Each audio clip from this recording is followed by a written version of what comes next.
morning, Raj. Hi, Grandpa. Good morning. Can I ask you a question? Yeah, go ahead. Did you live in city or countryside in your childhood?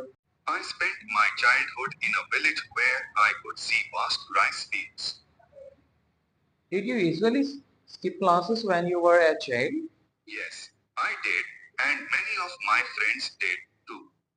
What did you want to be in your childhood? I wanted to be a doctor, but due to financial problems, I did graduation in a government college. Yeah చూసారు కదా friends, ఎంత ఈజీగా మనం artificial ఇంటెలిజెన్స్ని use చేసుకొని మనం చక్కగా నేర్చుకోవచ్చు. మీకు 100 డేస్ ప్రోగ్రామ్ కేవలం 2000 రూపీస్కి ఈ కోర్స్ అయితే ఇవ్వడం జరుగుతుంది. మీకు కనుక ఈ కోర్సుని మీ సొంతం చేసుకోవాలంటే కింద నెంబర్కి కాంటాక్ట్ చేసుకోండి. Thank you.